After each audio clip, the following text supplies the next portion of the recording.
And you know that that's something, the same design. We are speaking about the hexagrams and the lines usually, and that's the first decimal. You know, the line is changing every day if we think on a yearly basis.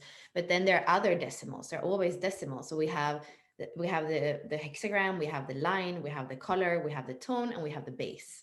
So if you think, even if you're born just a second after, a few seconds, there's always in what we call base theory in human design, there's always going to be like something's going to be different. And sometimes it's kind of two twins that are they are the same, like polarity is something feminine and masculine, like it's they are the same, but they are expressing the other side of the coin. And that's what we can even explain that with human design in a way. We don't see that in the gene keys because we are only using the closer planet and then Jupiter in the pearl sequence. So we don't, there are things that we don't see with just 11 planets, that when we are bringing human design in and we see all the planets, they are actually there. And we also look at least in the sun and earth and in the nodes, we are looking at the motivation, we are looking at the tone. And this is something that we are starting to even see in our little team, that for example motivation, which is the color that is on your personality sun,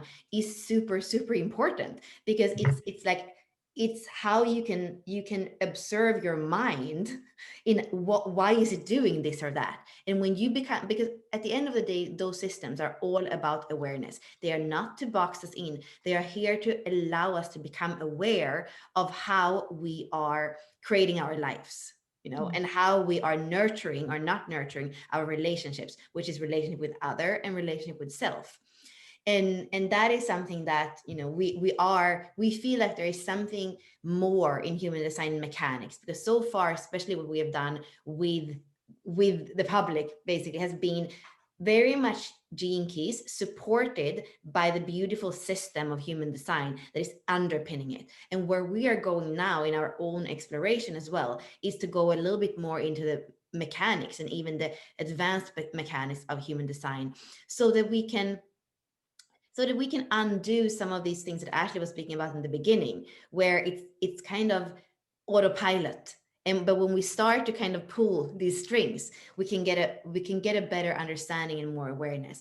And at the end of the day, I don't feel like it's about changing necessarily. It's about becoming aware. And once we are aware, we actually start having a choice that before we didn't feel like we had. So that's what I'm excited about.